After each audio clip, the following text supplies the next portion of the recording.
Olá, bem-vindos ao Radar DN Brasil dessa sexta-feira, 20 de março, um dia que marca o início da primavera aqui em Portugal, se bem que a previsão é de chuva para os próximos dias, com mais uma tempestade que vem chegando, mas tudo indica que daqui a pouquinho a gente vai começar a curtir uma nova estação com muitos dias ensolarados para poder passear por aí. Vamos começar a edição de hoje falando de um grande escândalo que toma a agenda de notícias do Brasil atualmente, que é o caso do Banco Master. E por que a gente começa falando sobre isso hoje? Porque o Banco Master quase abriu uma perninha aqui em Portugal. É isso mesmo. Anos atrás, Daniel Vorcaro chegou a pagar um sinal de 8 milhões de euros de entrada pela compra de um banco português. Uma relação que poderia ter avançado caso não houvesse aí algum pé atrás de entidades portuguesas e europeias. Quem vai explicar para a gente melhor esse caso agora é a editora do Diário de Notícias, Margarida Vaqueiro Lopes. Margarida, bom dia. Então explica para a gente como é que foi essa quase criação do Banco Master Europa por aqui. Pois é, Carol, para contarmos essa história vamos ter de recuar até 2021. Foi a tentativa do Banco Master comprar o BNI Europa, um banco que pertencia ao BNI Angola.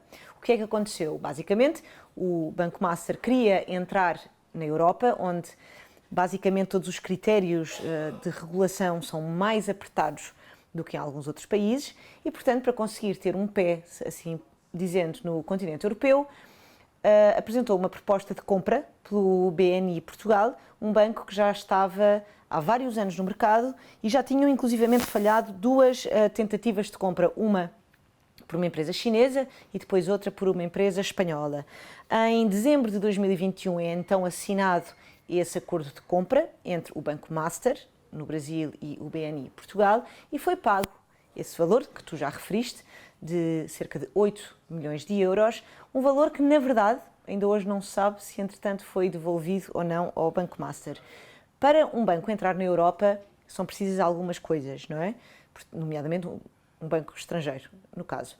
Isto significa que são precisas duas autorizações. Primeiro, uma do Banco de Portugal. Quando o Banco de Portugal recebe esse pedido, ele avalia e depois, de se achar que faz sentido, envia esse pedido de autorização ao Banco Central Europeu, porque inseridos na comunidade, na União Europeia, antiga Comunidade Económica, inseridos na União Europeia, há uma série de regulamentações que são comuns a todos os países do euro. Isto significa o quê? Que era preciso uma autorização do BCE, do Banco Central Europeu, para que o negócio fosse aprovado. Essa autorização nunca chegou. Não se sabe exatamente porquê. Aquilo que se sabe é que em agosto de 2023, o Banco Master, provavelmente farto de esperar, retirou a sua proposta de compra pelo Banco BNI Portugal, que entretanto voltou ao mercado à procura de outro comprador. Aquilo que se falava na altura e que está ligado ao escândalo do Banco Master de alguma forma e àquilo que aconteceu agora recentemente, é que os reguladores europeus já desconfiavam de que haveria problemas na gestão do banco. Ou seja, a malha do regulador europeu é muito mais apertada do que aquilo que acontece atualmente no Brasil. Ela não é mais apertada por uma vontade espontânea, ela é mais apertada, na verdade, devido àquilo que aconteceu em 2008 com a crise financeira e, nomeadamente, com os acontecimentos com alguns bancos europeus, nomeadamente com o Banco Espírito Santo em Portugal, que, para quem está a pensar que só no Brasil é que acontecem escândalos como o do Banco Master, posso-te explicar, Carol, e aos nossos ouvintes e leitores, que, na verdade, aquilo que aconteceu com o Banco Espírito Santo, por exemplo, que teve um impacto muito maior no sistema financeiro português e teve, inclusivamente, algumas consequências internacionais, foi uma das razões pelas quais as autoridades e os reguladores, não só centrais, mas de muitos países da Europa, decidiram, no fundo, apertar esta malha. Porquê?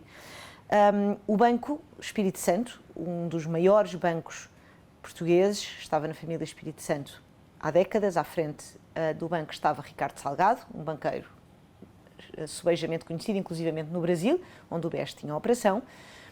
O grupo Espírito Santo estava falido e escondia essa falência através de falta de controle interno, através da venda de produtos financeiros aos seus clientes para financiar empresas que já estavam insolventes, escondia contas manipuladas, enfim. Na verdade, todo um caso de polícia bastante mais grave, aliás, e importa dizer, bastante mais grave, mais premeditado e mais prolongado no tempo do que aquilo que aconteceu no Banco Master. Em 2014, depois de várias supervisões internacionais, percebeu-se que o Grupo Espírito Santo estava insolvente e o Banco de Portugal, num fatídico domingo de que todos nós nos lembramos bem, porque era assim no meio de agosto, anuncia que o Banco Espírito Santo estava insolvente, que não era possível continuar a operar, e anuncia a introdução de um mecanismo que foi criado também pela União Europeia precisamente para tentar, no fundo, circunscrever aquilo que seria o colapso de um banco tão grande quanto o Banco Espírito Santo, da forma mais segura possível para não contaminar o restante setor. Portanto, aquilo que aconteceu na altura, que eu não faço ideia, que provavelmente não vai ser o que vai acontecer no Brasil porque os métodos são diferentes, foi o seguinte: aplicou-se o que nós chamamos de um projeto de resolução, foi feita a resolução do Banco Espírito Santo, os ativos tóxicos foram postos num chamado Banco Mau e os ativos bons foram colocados num chamado Banco Bom, que é o novo banco, que ainda hoje opera no nosso sistema financeiro. No Banco Mau ficaram no fundo, se quiserem, tudo aquilo que foram as falhas do Banco Espírito Santo, e foi aqui que os credores e os investidores perderam praticamente todo o seu dinheiro. No Banco Bom, no novo banco, ficaram os ativos ainda saudáveis e foi uma instituição que foi financiada por uma coisa chamada Fundo de Resolução. No fundo, foi financiado pelos bancos com empréstimos ao Estado português, ou seja, houve um investimento que ainda hoje não está fechado e não se sabe exatamente qual foi, dos contribuintes portugueses na salvação, se quiseres, deste Banco Espírito Santo, porque se acreditava que havia efetivamente um risco de colapso muito grande daquilo que poderia ser todo o sistema financeiro português. No Banco Master não é isso que está previsto. Aquilo que está previsto, na verdade, houve uma intervenção do Banco Central do Brasil. Espera-se que fique muito circunscrito e a verdade é que, como o sistema bancário brasileiro também é muito maior e muito mais diversificado do que o português, o impacto, embora a dimensão também seja de milhares de milhões naquilo que foi o esquema operado pelo Banco Master, que tem sobretudo a ver com má gestão e com o esconder de alguma atividade contabilística menos positiva.